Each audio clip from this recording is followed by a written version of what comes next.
क्या अभी तक हमने क्या क्या सीखा मनी लॉन्ड्रिंग में? अभी तक हमने क्या क्या देखा? अभी हमने देखा मनी लॉन्ड्रिंग क्या है, इसको PMLA भी कहते हैं, इसके लिए prevention of money laundering act है। इसमें हमने मनी लॉन्ड्रिंग को देखा, मनी लॉन्ड्रिंग क्या होता है, ठीक है। मनी लॉन्ड्रिंग का मतलब जाना, मनी लॉन्ड्रिंग का मतलब है कि कोई भी अगर जो टेंटेड मनी है उसको हम अनटेंटेड मनी बनाते हैं। इसमें जो भी डर्टी मनी है उसको क्लीन मनी बनाते हैं, ब्लैक मनी को वाइट मनी में कन्वर्ट करते हैं, उसको ही मनी लॉन्ड्रिंग बोलते हैं, ठीक है। लॉन्ड्रिंग बोला गया क्योंकि पैसे को एक तरीके से हम धोल रहे हैं, साफ़ कर रहे हैं, ठीक है, इस वजह से, ठीक है। और पैसा गंदा कैसे हुआ कि हमने उसको इलीगल सोर्सेज से अर्न किया है, या फिर हमने उस पैसे को डिस्क्लोज़ नहीं किया है, ठीक है, गवर्नमेंट्स के अकाउंट्स में। ये एक सिंगल प्रोसेस होता है बट इसकी साइकिल अलग अलग हो सकती है, ठीक है। लोगों ने अपने जब लोगों के पास ब्लैक मनी था और उन्होंने उसको वाइट मनी कन्वर्ट करने का, सबसे पहले तो वाइट मनी में कन्वर्ट क्यों करना है, क्योंकि जिसके पास ब्लैक मनी है, जैसे कि मिस्टर ए का हमने एग्जांपल देखा, वो चाहता है कि जो उसके पास पैसा है, वो बहुत सारा पैसा होता है ब्लैक मनी में उनके पास, वो चाहता है उसको वो अच्छे सोर्सेज में कुछ उससे उस पैसे से कुछ उस पैसे का यूटिलाइजेशन करे, उससे वो कुछ एसेट्स ले, ठीक है, उसके लिए वो पैसा यूज़फुल बन सके, इसलिए वो उसको वाइट मनी करवा रहा है। और वाइट मनी करवाना चाहता है तो उसके लिए वो गवर्नमेंट ने देखा कि हमने डीमोनेटाइजेशन का एग्जांपल लिया, बट डीमोनेटाइजेशन के बाद नहीं आया है जो हमारा prevention of money laundering act है, ये पहले ही आ चुका था। बट हमने देखा कि किस तरीके से हमने डीमोनेटाइजेशन के प्रोसेस से ये समझा कि किस तरीके से लोग ब्लैक मनी को वाइट मनी में कन्वर्ट करवाते हैं, जिसमें हमने 3 प्रोसेस देखे, प्लेसमेंट, लेयर्ड एंड इंटीग्रेशन का, ठीक है। प्लेसमेंट में हमने देखा कि जो मिस्टर ए है जिसके पास इतना सारा ब्लैक मनी है, वो उसको स्मॉल पार्ट्स में अलग अलग पार्टी को दे देगा, और उसके बाद वो पार्टी है वो उसको अलग अलग जगह पर खर्च करेगी, जिससे सोर्स जो है वो छिप जाएगा। और फिर वो पैसा जो है वो कुछ पैसा जैसे कि मतलब जैसे उसमें से कुछ कमीशन वो रख लेंगे जो पार्टी है, और उसके बाद वो मिस्टर ए के पास वापस लौट कर आ जाएगा, ठीक है। उसके बाद इन हमने 3 प्रोसेस ये देखे, जब वो स्मॉल पार्ट्स में कन्वर्ट करेंगे तो उस प्रोसेस को हम क्या कहेंगे, उस प्रोसेस को हम प्लेसमेंट कहेंगे। और जब वो पैसा जो है वो अलग अलग डिफरेंट ट्रांजेक्शन्स करेंगे उन पार्टी के द्वारा, तो उनको हम लेयरिंग या लेयर्ड कहेंगे। और थर्ड हमारा, जब ये पैसा उस पार्टी के पास मिस्टर ए के पास वापस आ जाएगा तो हम उसको इंटीग्रेशन कहेंगे। ये सब हमने पढ़ा, ठीक है। उसके बाद हम आगे बढ़ते हैं मनी लॉन्ड्रिंग के प्रोसेस में। अब prevention of money laundering act PMLA की जो हम बात कर रहे हैं, ये एक्ट कब आया, ठीक है। तो ये जो एक्ट है ये केम इनटू फोर्स 1 जुलाई 2005। और ये जो एक्ट है वो अप्लाई होता है होल ऑफ इंडिया पर,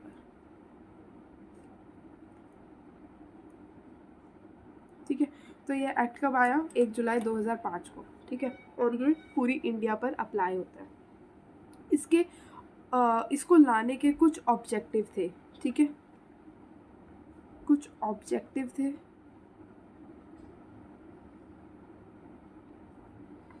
कुछ ऑब्जेक्ट्स थे इस एक्ट को लाने के,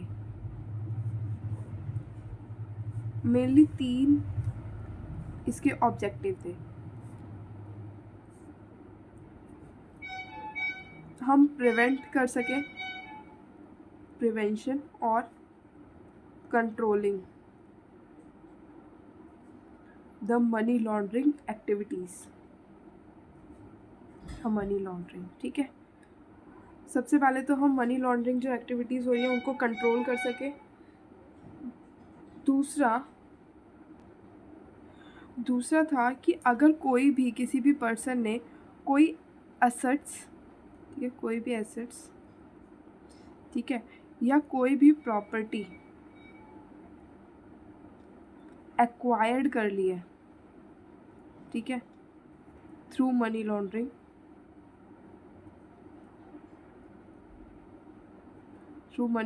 या फिर कह सकते हैं ब्लैक मनी से कोई भी एसेट अगर एक्वायर कर लिया है किसी असेसी ने, तो हम क्या चाहते हैं, हमारा ऑब्जेक्टिव है कि prevention of money laundering act का ऑब्जेक्टिव है कि वो सीज कर सके उसको, ठीक है, और कॉन्फिस्केट कर सके, ठीक है, जब्त कर सके, ठीक है, हम उसको एसेट्स को जब्त कर लेंगे। थर्ड हमारा इसका ऑब्जेक्टिव है कि अगर कोई भी इन सब से रिलेटेड इशू है, ठीक है,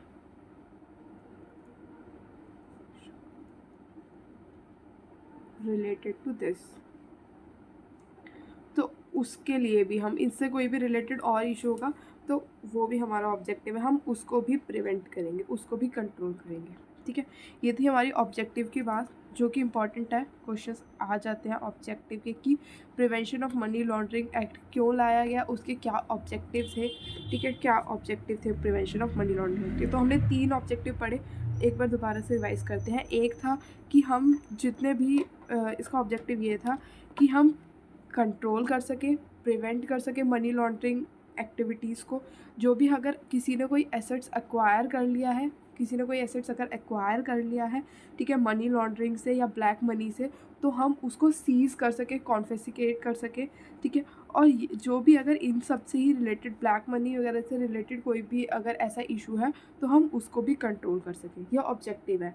कब आया money laundering act? Money laundering act आया 1 जुलाई 2005 को, ठीक है। अब उसके बाद इस एक्ट में कितने शेड्यूल्स हैं, कितने सेक्शंस हैं, टोटल अगर हम देखा जाए तो इसमें 10 चैप्टर्स हैं, 10 चैप्टर्स हैं, ठीक है, और इसमें 75 सेक्शंस हैं और 1 स्केड्यूल है, ठीक है। अब मनी लॉन्ड्रिंग हमने जैसे कि मनी लॉन्ड्रिंग देखा क्या होता है मनी लॉन्ड्रिंग, तो लिख लेते हैं एक बार, मनी लॉन्ड्रिंग क्या होता है।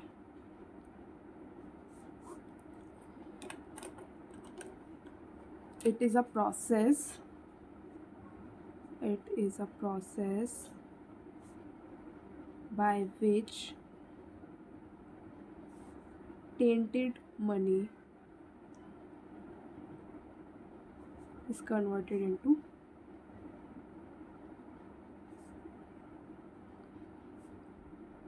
untainted money।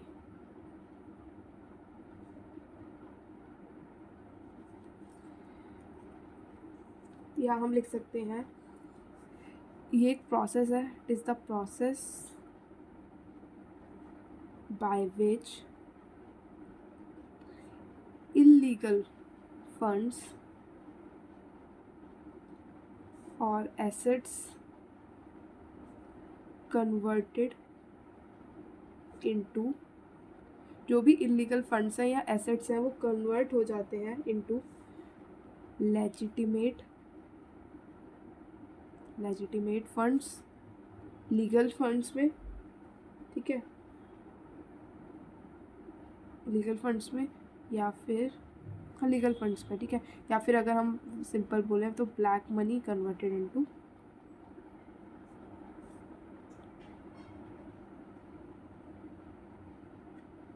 White money. उसके बाद हमने इसमें कुछ देखे कि कुछ प्रोसेस होता है मनी लॉन्ड्रिंग का, process of money laundering.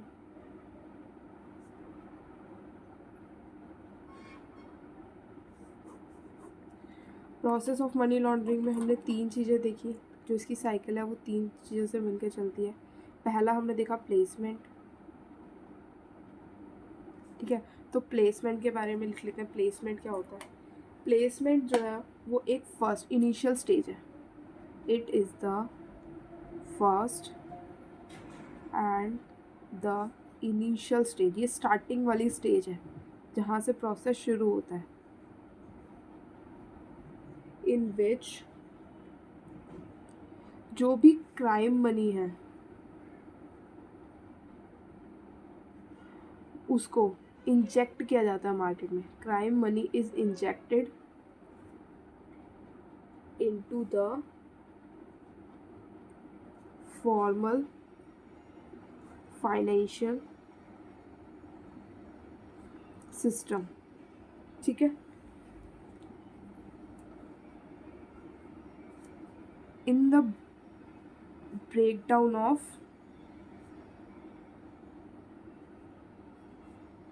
small parts, क्यों किया जाता है ऐसा? For concealment of original source.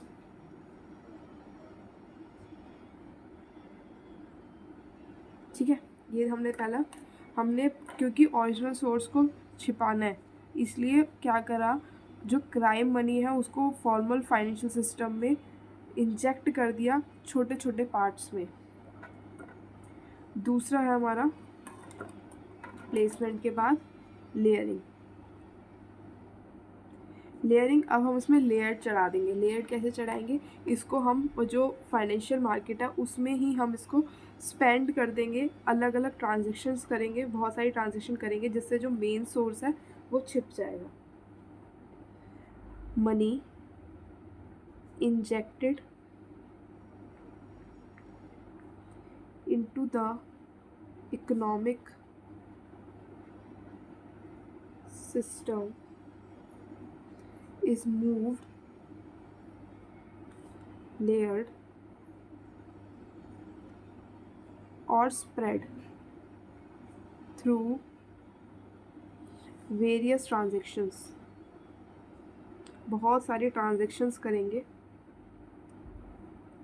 कौन करेंगे? फ्रॉम द अलग अलग डिफरेंट एंटिटीज़ करेंगे और अलग अलग जगह पर करेंगे। From the different entities and to the different places।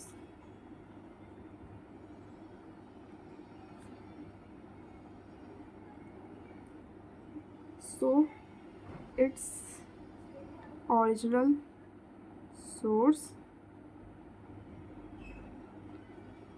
cannot be determined।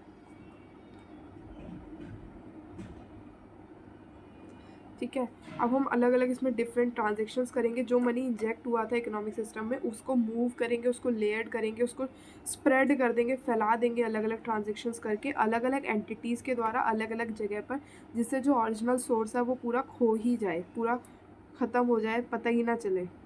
उसके बाद हमारा थर्ड है इंटीग्रेशन। अब भाई जो जिस चीज़ के लिए सारा काम किया जा रहा है, ब्लैक मनी को वाइट मनी में कन्वर्ट किया जा रहा है, तो अब वो पैसा इकट्ठा हो गया, वो सोर्स के पास भी तो पहुंचेगा, इसीलिए तो वो सारी मेहनत कर रहा है। तो जो मनी एंटर हुआ था, money enter in financial system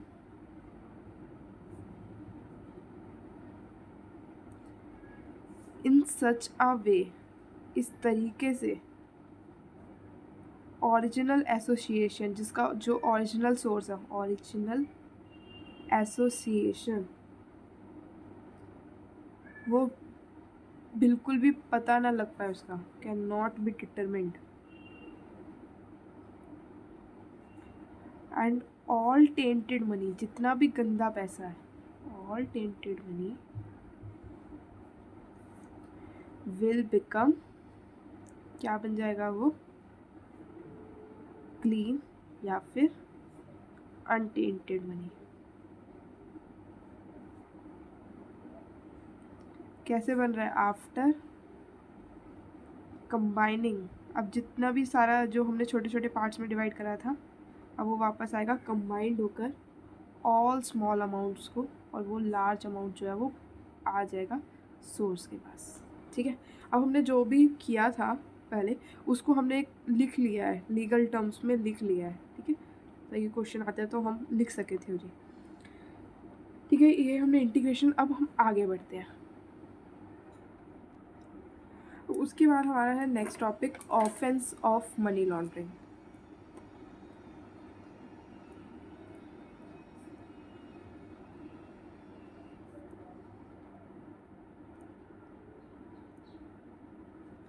offence of money laundering में हम ले लेते हैं अपराधी कौन कौन। ठीक है, मनी लॉन्ड्रिंग का जो प्रोसेस है उसमें कौन कौन जो है वो दोषी माना जाएगा, कौन कौन दोषी माना जाएगा। तो कौन कौन माना जाएगा? सबसे पहले तो ऑफेंस ऑफ मनी लॉन्ड्रिंग क्या है? ये एक एक्टिविटी है, या फिर हम ये कह सकते हैं कि ये एक हाँ, इसमें मतलब कौन कौन सी एक्टिविटीज़ जो है वो जो तुम करोगे तो तुमको मतलब इक्वल मान लिया जाएगा। मतलब कुछ एक्टिविटीज़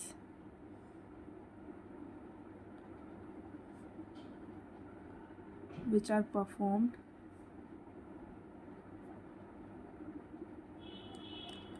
कंसीडर्ड इलीगल और इक्विवेलेंट टू मनी लॉन्ड्रिंग। या तो हम उसको इलीगल मानेंगे या मनी लॉन्ड्रिंग के बराबर ही मानेंगे। कौन कौन सी एक्टिविटीज़ हैं उसमें से कुछ एक्टिविटीज़ जो बताई हैं।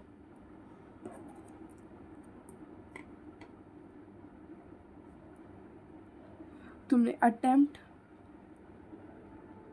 टू डू मनी लॉन्ड्रिंग, सबसे पहले तो तुमने मनी लॉन्ड्रिंग करने मतलब मनी लॉन्ड्रिंग की, ठीक है। सबसे पहले तो मनी लॉन्ड्रिंग की सीधी सीधी बात, ठीक है। मनी लॉन्ड्रिंग की तो तुम्हें मनी लॉन्ड्रिंग का मान लेंगे कि तुमने मनी लॉन्ड्रिंग की एक्टिविटी करी है। दूसरा, तुमने जानबूझकर नोइंगली तुमने जानबूझकर असिस्ट किया, हेल्प की in money laundering. Money laundering में तुमने किसी की हेल्प करी जानबूझ के, ठीक है, तो भी तुम्हें ऑफेंस ऑफ मनी लॉन्ड्रिंग है ये भी, ठीक है। तुम इनडायरेक्टली बेनिफिशियरी बन गए, तुम्हें पैसा मिल रहा है लेकिन तुम पूरे तरीके से उसमें इन्वॉल्व नहीं हो, तुम इनडायरेक्टली बेनिफिशियरी बन गए इन मनी लॉन्ड्रिंग।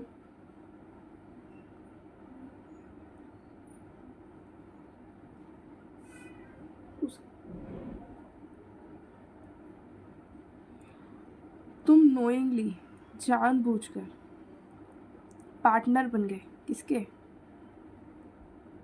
मनी लॉन्डर के, तो भी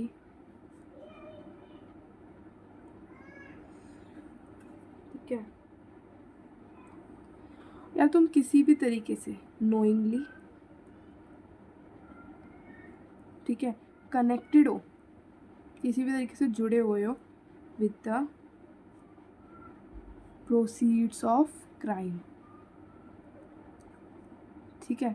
तो हमने क्या देखा, ऑफेंस ऑफ मनी लॉन्ड्रिंग में क्या है, कुछ अगर तुम कुछ एक्टिविटीज़ करोगे, ये जो एक्टिविटीज़ बताई गई हैं, ठीक है, तो तुम्हें ज़रूरी नहीं है कि तुम्हें मतलब मनी लॉन्ड्रिंग वाली ही स्पेसिफिकली एक्टिविटी करो, ठीक है। तो तुम अगर ये एक्टिविटीज़ करी तो इनको इलीगल मान लेंगे सबसे पहले, और इनको हम इक्वल मानेंगे मनी लॉन्ड्रिंग के। कौन कौन सी एक्टिविटीज़ हैं, अगर तुमने मनी लॉन्ड्रिंग की, ठीक है, या तुमने हेल्प करी जो मनी लॉन्ड्रिंग कर रहा है उसकी तुमने हेल्प की जानबूझकर, या तुमने इनडायरेक्टली बेनिफिशियरी बन गए, तुम्हें कुछ ना कुछ बेनिफिट हो रहा है मनी लॉन्ड्रिंग में, तो तुमको मनी लॉन्ड्रिंग की एक्टिविटी इसमें मान लेंगे, ऑफेंस में मान लेंगे। या तुमने नोइंगली तुम पार्टनर बन गए मनी लॉन्डर के, ठीक है, या फिर तुम कनेक्टेड हो किसी भी तरीके से प्रोसीड्स ऑफ क्राइम्स। इससे हमें ये तो पता चल गया कि जो मनी लॉन्ड्रर है सिर्फ वही जो है वो ऑफेंडर नहीं है, ठीक है। एक्चुअल जो मनी लॉन्डर है वही सिर्फ ऑफेंडर नहीं है, बल्कि जो इस सब से ये सारी एक्टिविटीज़ कर रहा है वो भी फंसेगा, वो भी ऑफेंडर है, ठीक है। जो भी उससे एसोसिएट है, ठीक है, या जो भी उसकी हेल्प कर रहा है तो वो भी ऑफेंडर माना जाएगा, ठीक है। इससे हमें ये पता चला।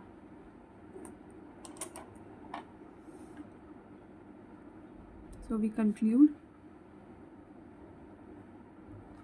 not only the money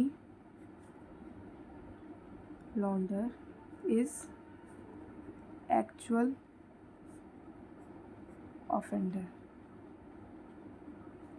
but its associate or assistant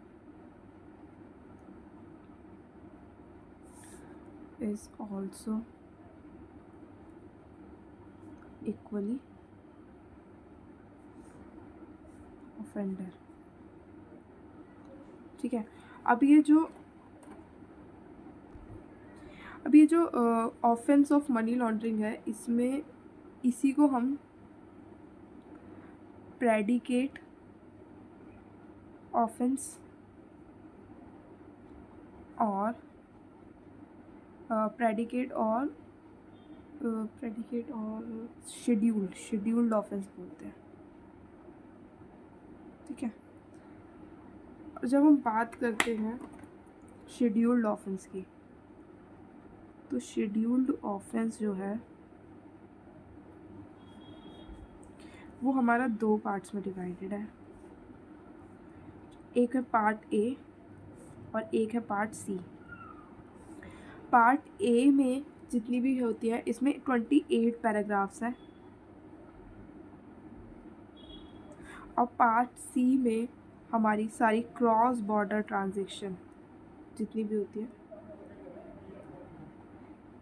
means जितनी भी इंटरनेशनल ट्रांजैक्शन है वो आती है।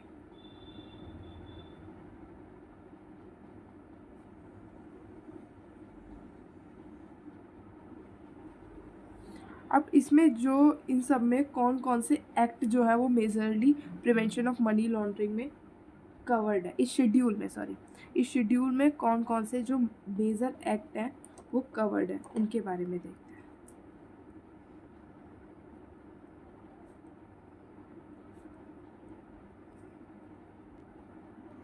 Major act covered in the schedule. Major act कौन कौन से कवर्ड है स्केड्यूल में? बहुत सारे एक्ट हैं, हम कुछ ऐसे याद कर लेते हैं। इंडियन पीनल कोड, ठीक है। उसके बाद narcotics and psychotropic act, prevention of corruption act,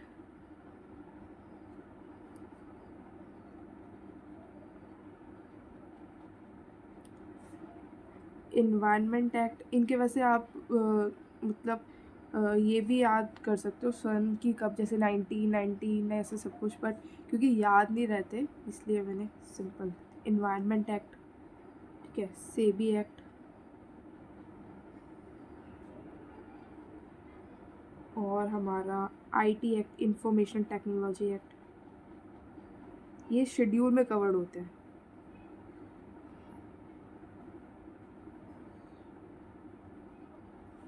कि यहाँ लिख लेते हैं। अनलॉफुल एक्टिविटीज़ एक्ट, बेसिकली देखोगे ना तो मेजर बहुत सारे एक्ट जो है कवर्ड हो गए हैं। Wild life act,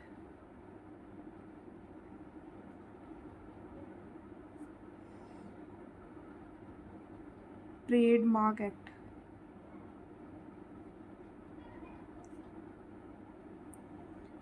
arms act, passport act,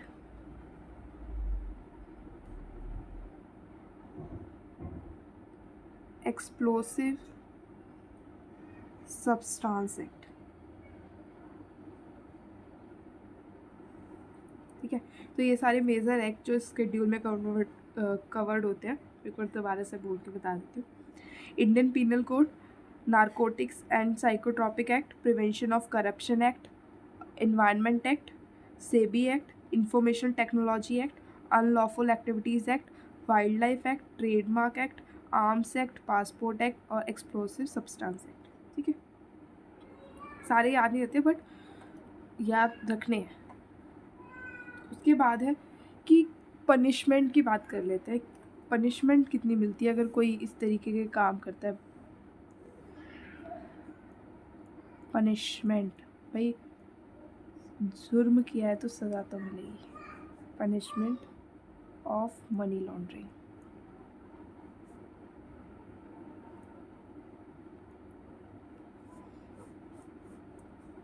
सबसे पहले तो इसमें मैक्सिमम फ़ाइन की कोई भी लिमिट स्पेसिफाई नहीं है, तो मैक्सिमम फ़ाइन कितना भी लग सकता है।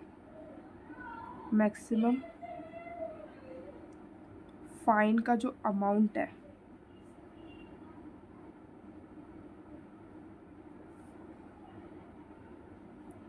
नॉट लिमिट नहीं है उसकी कोई, कितना भी फाइन लग सकता है भाई, लेकिन मिनिमम इम्प्रिजनमेंट जेल कितनी होगी, 3 साल की। मैक्सिमम जेल कितनी होगी, किसी ने बहुत बड़ा अपराध किया है,